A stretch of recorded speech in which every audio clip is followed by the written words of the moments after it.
வணக்கம் மக்களே, நான் உங்கள் மதிப்பை பேசுகிறேன். இன்றைக்கி என்ன பார்க்க போகிறோன்னா, பணக்காரவங்களை பற்றி பார்க்க போகிறோம்.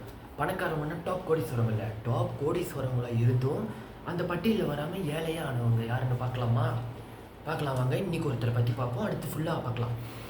இன்றைக்கி ஒருத்தரை பற்றி பார்ப்போம். யாருன்னு பார்த்தீங்கன்னா வாரன் பஃபெட். யார் இவருன்னு பார்த்தீங்கன்னா மிகப்பெரிய ஒரு பணக்காரருங்க. இவரோட சொத்து மதிப்பு நெட்வொர்த்து 1,00,000 கோடி. ஆனால் இந்த 1,00,000 கோடியை வச்சுருந்தோம். அவர் ஏன் பணக்கார பட்டியலில் வரல தெரியுமா?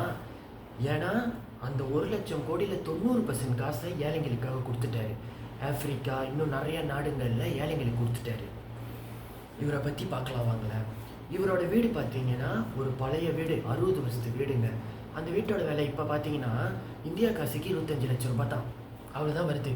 ஒரு செகண்ட் ஹேண்ட் கார் வச்சுருக்காரு. ஒரே ஒரு செகண்ட் ஹேண்ட் கார் வச்சுருக்காரு. ஃபோன் கூட இல்லையா. ஏன்னா எல்லா காசையும் கொடுத்துட்டு ஒரு ஏழ்மையாக வாழ்ந்துட்டுருக்காரு. அப்போ இவர் காலையில் என்ன சாப்பிடுவார்னா, தினமும் காலையில் ஒரு மெக்டோனல்ட் பர்கர் சாப்பிடுவாராம். ஏன் மெக்டோனல்ட் பர்கர்னால் அவர் காலையில் போய் பார்ப்பாராம் ஷேர் மார்க்கெட்டில். அப்போ மெக்டோனல்ட் பர்கர் தான் விலை குறவா, மெக்டோனல் இறக்கிருக்குமா காலையில். அதனால மெக்டோனல்ட் பர்கர் வாங்கி மார்க்கெட்டை கொடுப்பாராம். அந்த மெக்டோனலோட பர்கர் விலை இந்தியா காசுக்கு ஒரு 200 ரூபாய் தான் வரும். அப்போ தினம் அவரோட பிரேக்ஃபாஸ்ட் 200 ரூபாய். லஞ்சு டின்னர்லாம் எனக்கு தெரில, பிரேக்ஃபாஸ்ட் தான் சொல்லியிருந்தாங்க. அவர் பார்த்துக்கிட்டிங்கன்னா என்ன சொல்கிறாருன்னா, அவர் கேட்குறாங்க, ஏன் இப்படி சம்பாதிச்ச காசெல்லாம் தூக்கி ஏழைங்களை கொடுத்துட்டீங்க, நீங்கள் மட்டும் அதை வச்சு ரிச்சாக வாழ்ந்துருக்கலாமேன்னு கேட்டிருக்காங்க.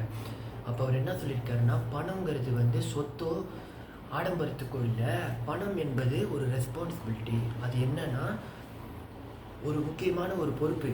அந்த பொறுப்பை தானே வச்சுக்காம எல்லாருக்குமே பகிர்ந்து கொடுக்கணும். பணம் என்பது ஆடம்பரமாக பொருள் வாங்குறது இல்லை, பொறுப்புன்னு சொல்கிறாரு. இதை நான் சொல்ல, அவர் சொல்லியிருக்காரு ரெஸ்பான்சிபிலிட்டின்னு.